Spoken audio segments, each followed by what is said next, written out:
Many people want to attract wealth, but they don't do in the real world what needs to be done. It's no use just asking, you need to act. If you do exactly what you're going to learn here today in this video, you will see money arriving in your bank account in the coming months. When we think about wealth, often the mind turns only to money, material goods, land, houses, gold and silver. But true wealth always begins in the mind. The most prosperous men in the Bible understood this. They weren't born rich just by luck, nor did they inherit ready-made fortunes without mental effort. Each one of them cultivated a way of thinking, an attitude towards life, and an inner discipline that made them attract, multiply, and keep wealth. That's what we need to observe, what they did, how they thought, how they reacted in the face of difficulties, and above all, how they believed they were worthy of prospering. Abraham, for example, didn't begin his life surrounded by gold and servants. He started with only a promise and the decision to believe in it. Jacob went through intense struggles, was deceived several times, but never stopped believing he could prosper.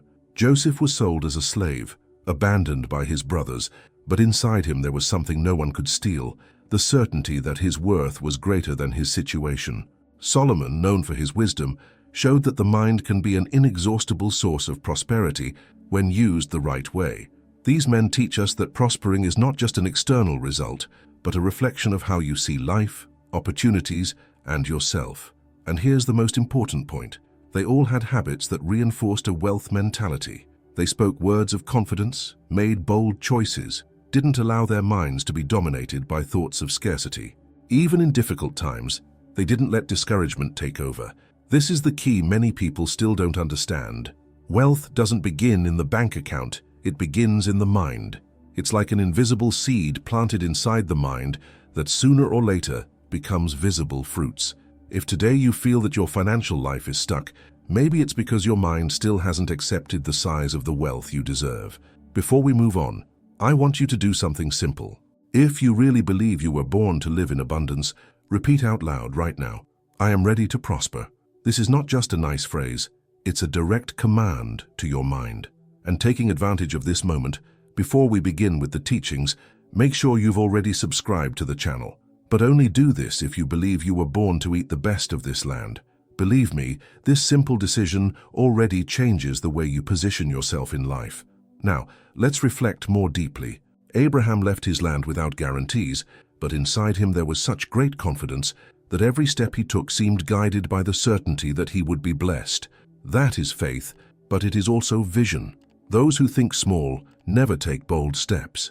Jacob worked for years for something he wanted, suffered injustices, but instead of giving up, he kept believing that the future would be abundant.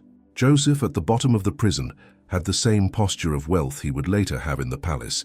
He didn't allow circumstances to determine his identity, and Solomon asked for wisdom, not riches directly, because he understood that a wise mind is capable of generating unlimited wealth. This is the lesson we need to absorb. Wealth begins in the invisible. It is first an image in the mind, then a certainty in the heart, then a repeated habit, and only lastly, does it become tangible reality. Whoever tries to reverse this order, seeking money first without preparing the mind, never manages to keep prosperity. That's why so many people earn a little and soon lose it, because within them still lives the mentality of scarcity. What you need to ask now is, how am I thinking about myself and about money? Do you see yourself as someone worthy of prospering, or do you still believe wealth is for others? The richest men in the Bible were clear about who they were and what they deserved. They didn't belittle themselves in the face of difficulties. They didn't allow fear to decide for them, and that's what you need to start practicing from today. If you want to speed up this process, start now by writing a simple phrase in the comments. I deserve to live in abundance.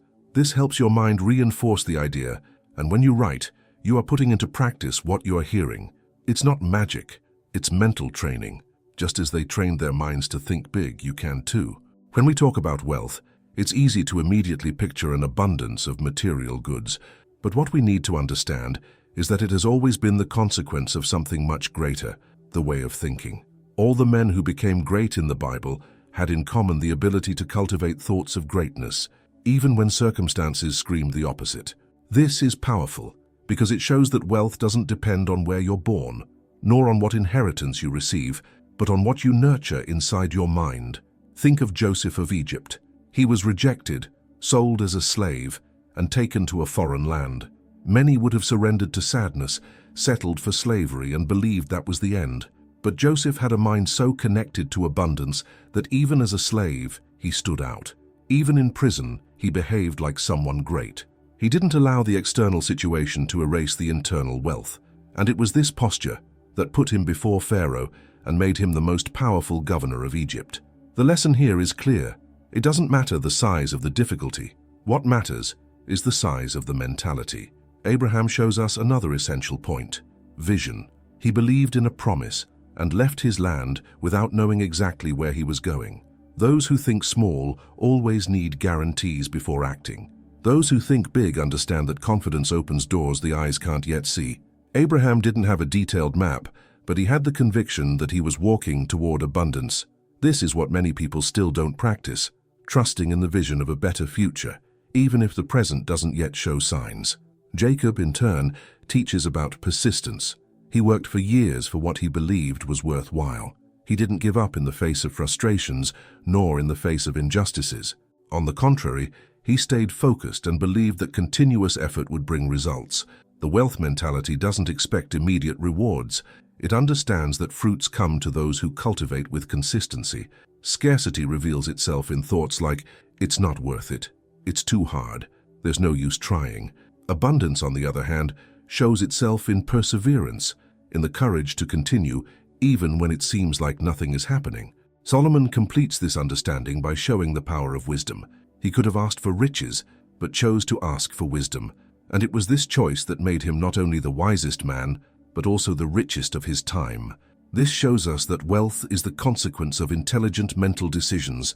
Whoever has wisdom knows how to multiply, how to manage, how to build. And when the mind is trained to think wisely, the inevitable result is prosperity. Understand that all these examples have something in common. Wealth didn't come by chance. It wasn't a momentary stroke of luck.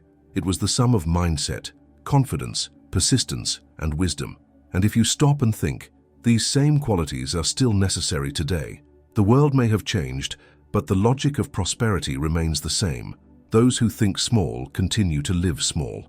Those who train their minds to think big, sooner or later, live big. Now I want you to do a mental exercise. Close your eyes for a few seconds and imagine the life you want to live. Picture the details: the house, the financial peace of mind, the security, the peace of not worrying about bills, the freedom to choose. See this clearly within yourself. And then repeat out loud, "My mind is ready to receive abundance." This phrase seems simple, but when you repeat it, you are training your brain to accept a new reality. Just as Joseph saw himself not as a slave, but as someone great, you need to start seeing yourself as prosperous, even if you don't yet see the outward signs. Many people still believe that wealth is a matter of luck, but the truth is that luck doesn't sustain prosperity. What sustains it is mindset. That's why people who suddenly gain a lot but don't change their mindset lose everything in a short time, because within them there's still scarcity. Those who train their minds for abundance, even if they start from nothing, manage to build and maintain it. This is what happened to all the men we've studied. Now reflect with me. Are you closer to the mindset of Joseph, who saw himself as great even while imprisoned? Or closer to the mindset of someone who is limited by the difficulties of the present? The answer you give yourself will show you which direction you're heading. And if you want to change this path, change begins within your mind. I want you to write in the comments right now, "I have a wealth mindset." This simple act is like watering the seed we're planting here. You're declaring to yourself that you're ready to abandon the scarcity mindset and embrace one of abundance.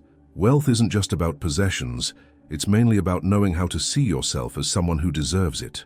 This was a common thread among Jacob, Abraham, Solomon, and Joseph of Egypt.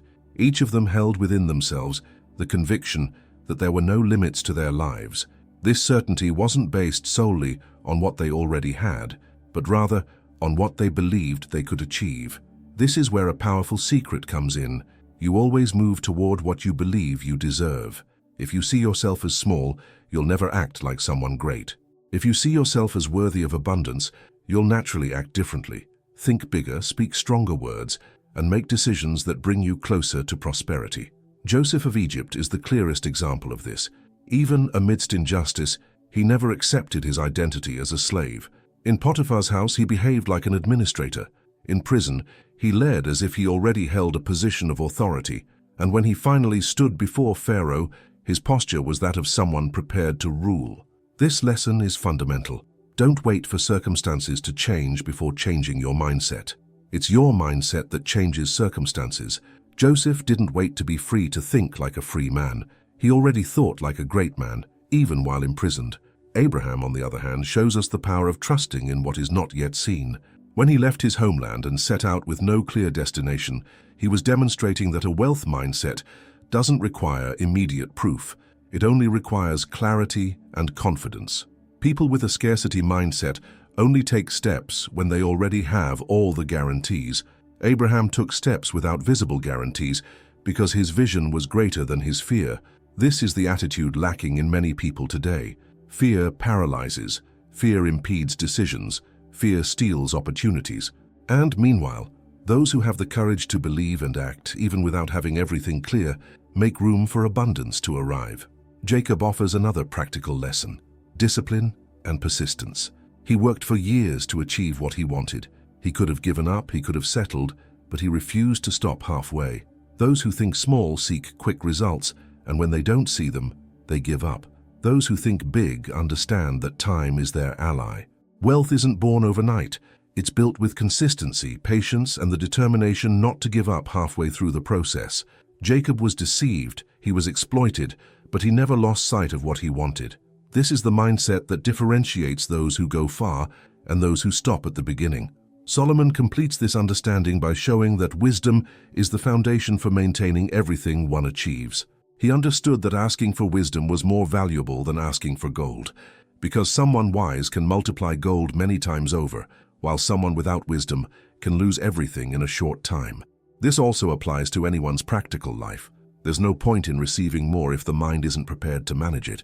There's no point in having opportunities if one doesn't know how to seize them. Therefore, Solomon became one of the greatest symbols of abundance. He asked first for what would sustain everything else. Now stop for a moment and think, do you already see yourself as someone who deserves prosperity, or do you still see yourself as small, as if abundance were only for others? This reflection is important because if you don't see yourself as worthy, you will always distance yourself from what you desire. Wealth doesn't combine with a limited mind. Wealth connects with those who believe, speak, and act like someone born to have more. I want you to do an exercise right now. Say out loud, I accept thinking like someone big. By saying this, you begin to train your mind to let go of thoughts of scarcity. This simple exercise already makes a difference because your mind responds to the words you repeat. It's exactly what those men did. They declared, believed, and positioned themselves as prosperous, even when they didn't yet have everything in hand. Another important thing to realize is that none of them allowed themselves to be limited by the past. Abraham wasn't stuck in his birthplace. Jacob wasn't limited by the injustices he suffered. Joseph wasn't stuck with his brother's abandonment. Solomon didn't just settle for what he inherited, but multiplied it much further. This shows that the past doesn't define your prosperity. What defines it is how you think today and what you choose to accept as truth for your life. Write in the comments now, my mind is not stuck in the past. My mind is open to abundance. This simple act is like declaring that you are breaking chains that previously limited you. By writing, you reinforce to yourself that you are determined to think differently. And remember, wealth doesn't begin with what you touch, but with what you think. The richest men in the Bible demonstrated this clearly, and now you have the opportunity to apply this same mindset to your daily life. There's a fundamental point that unites all these men. They not only believed in abundance, but they behaved accordingly. Many people even claim to believe they can prosper, but their actions reveal something else. Their talk is about scarcity, their thinking is about limitation, and their decisions are always based on fear. What sets Jacob, Abraham, Solomon, and Joseph apart is that every step they took was consistent with the vision of prosperity they held within themselves. This is powerful because it reveals that wealth doesn't come only to those who desire it, but also to those who act as if they're already ready to receive it. Look at Abraham. He received a promise, but he didn't wait for everything to fall into his hands. He left his homeland, walked, and made bold decisions. This movement shows that believing in abundance requires courage. There is no prosperity without action. Those who think small always wait for perfect signs. Those who think big act even in the face of uncertainty. Abraham didn't have all the answers, but he had such a strong conviction that every action was aligned with the certainty that he would prosper. Jacob, through his journey, teaches us about resilience. He faced deception, was exploited, worked beyond his means, but never gave up. This is unlike many people who become discouraged at the first hurdle. The wealth mindset doesn't see obstacles as final, but as stages along the way. Jacob kept his eyes on what he wanted, even when circumstances screamed otherwise. He didn't let injustice determine his vision for the future. This is the mark of someone who thinks big, not clinging to what happens today, but standing firm in what he believes is possible tomorrow. Joseph is another striking example. He could have accepted the victim identity. After all, he was sold, betrayed, abandoned, but he didn't allow himself to think that way. He chose to position himself as someone who, even with nothing, already possessed an inner greatness, and that made all the difference. Wherever he was, he stood out. In Potiphar's house, in prison, and later in the palace.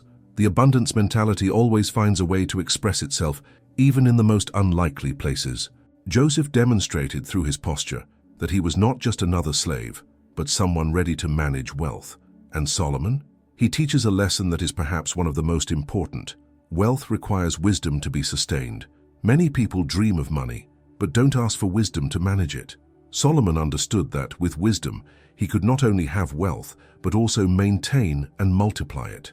This shows us that prosperity is not only about acquiring it, but also learning to conserve it. Many people manage to achieve a little, but soon lose it because disorganization, fear, or recklessness still lurk within them.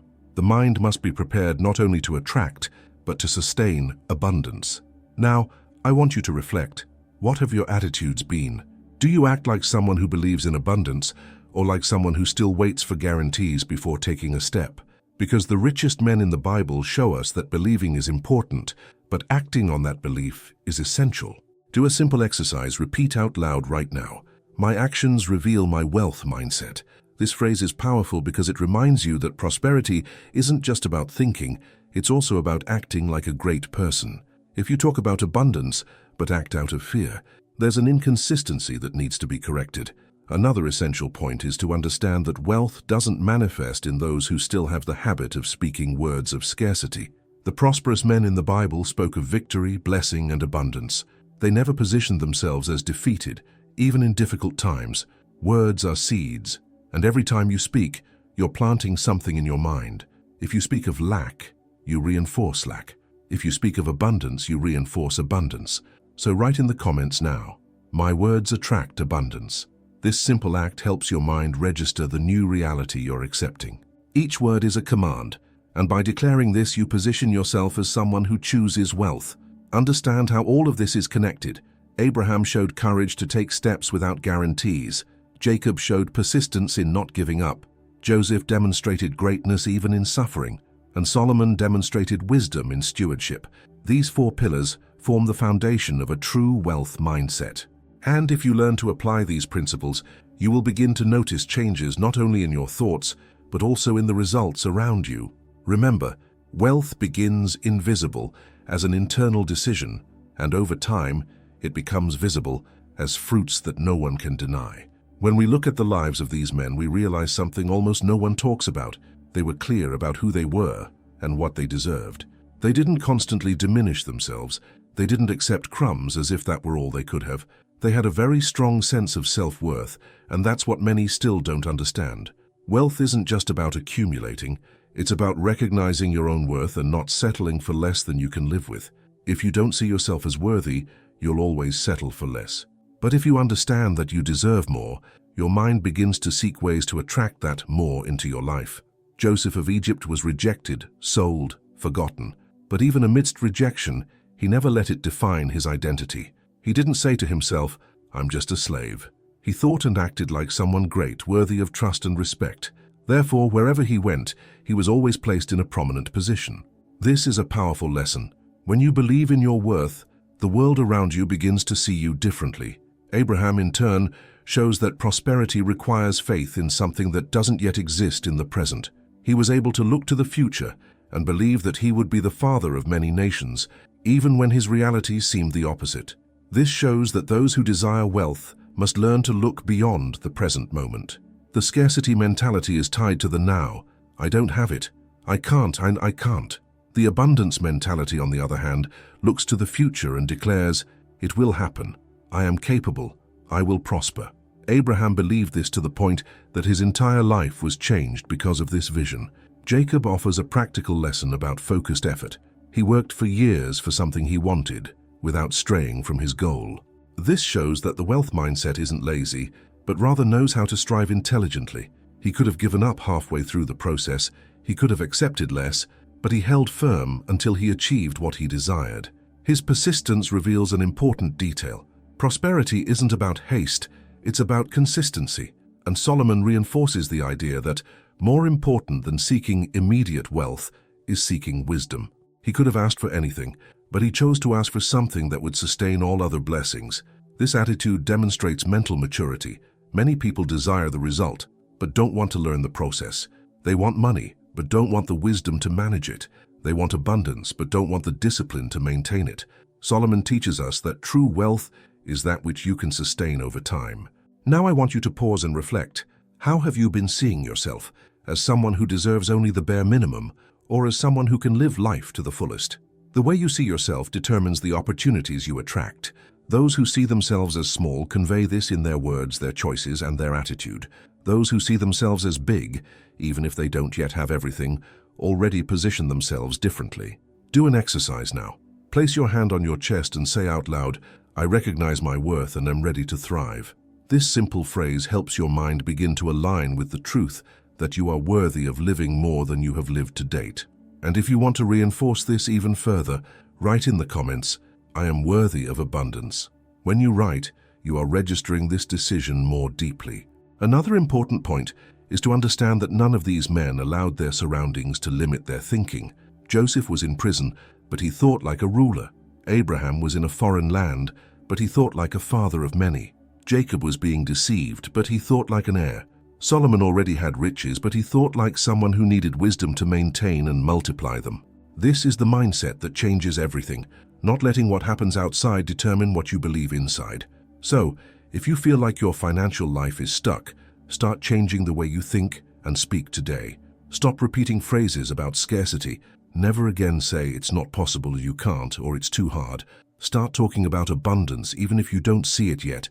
Start acting like someone who deserves it even if you don't have it yet. This internal change is what paves the way for external changes. Remember, the richest men in the Bible weren't born ready. They became great because they chose to think differently. And that same choice is before you now. One of the greatest lessons we learn from these men is that they didn't allow hardships to steal the vision of prosperity they held within. This is perhaps the difference between those who live in abundance and those trapped in scarcity. Most people, when faced with obstacles, give up or change their mindset. Those who prosper, however, remain steadfast because they understand that hardship is just a stage, not the end. Joseph is the clearest example of this.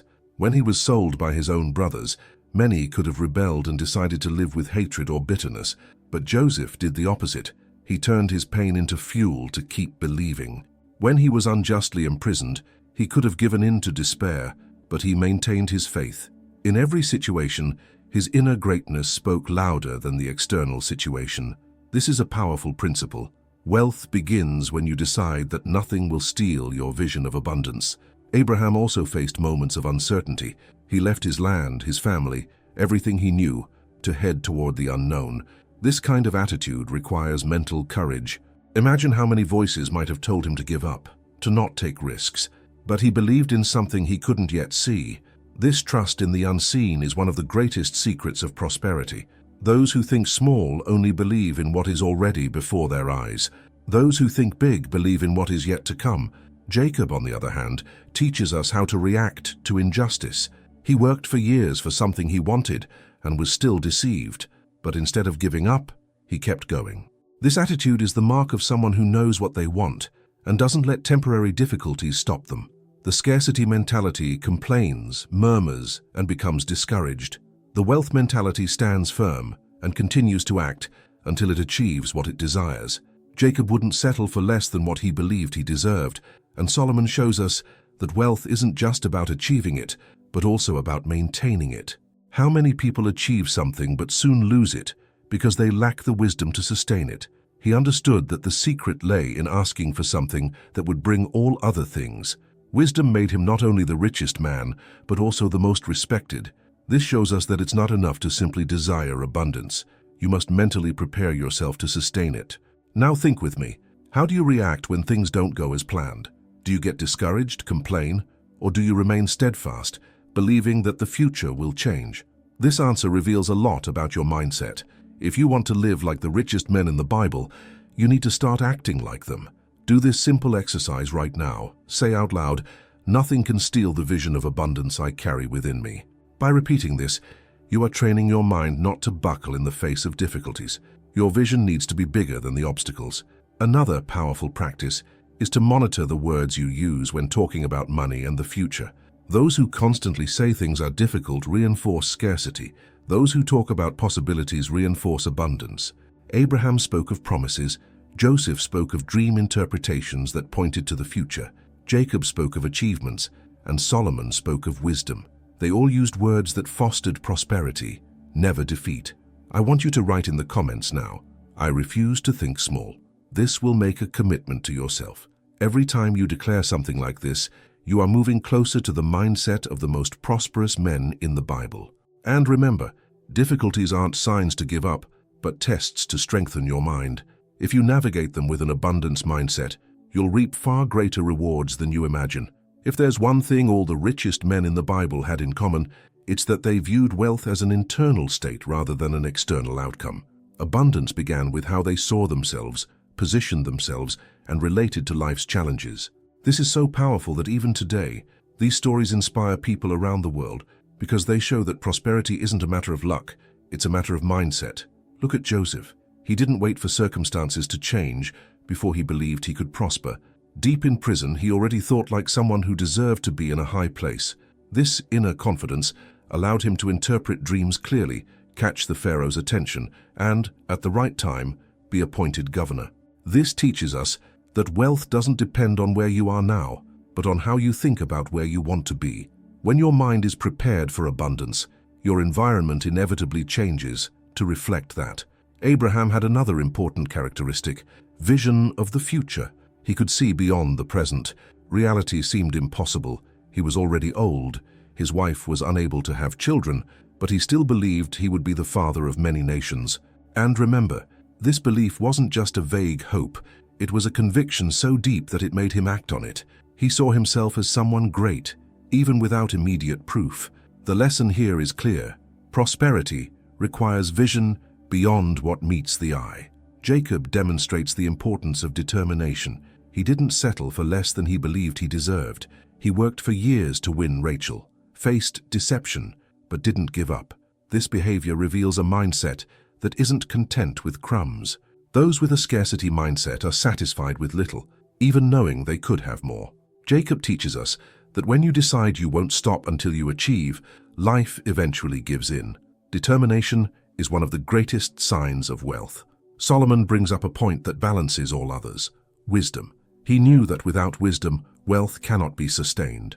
He asked for discernment, he asked for understanding, and with that, he built a kingdom marked by abundance.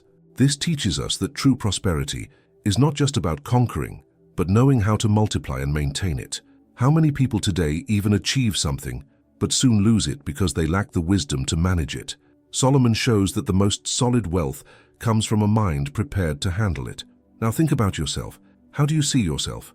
As someone small who has to accept anything, or as someone great who can and deserves to live in abundance? This answer defines your life path. If you see yourself as limited, your actions will always be limited. But if you see yourself as prosperous, your actions begin to reflect that. I want you to do an exercise right now. Close your eyes and imagine yourself living the life you desire, financially at peace without fear of bills, able to help those you love, enjoying the best. See this clearly and then say out loud, "I see myself prosperous and nothing can stop me." This simple phrase helps your mind embrace the new identity of abundance. And write in the comments, "I choose to see myself as bigger." This act of writing is like recording a firm decision in your mind. Don't underestimate the power of these small actions. They are what shape your mindset day after day. One thing that unites all these men is that none of them allowed the past to limit their future. Joseph didn't dwell on his brother's abandonment. Abraham didn't cling to his infertility as an excuse.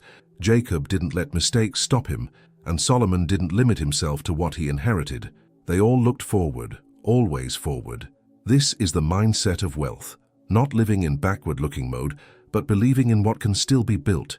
And remember, your mind is the field where wealth begins to grow. If you plant thoughts of scarcity, you will reap scarcity. If you plant thoughts of abundance, you will reap abundance. The choice is in your hands. If you want to learn more about how to attract wealth into your life, click on the video I left on the screen now. See you there.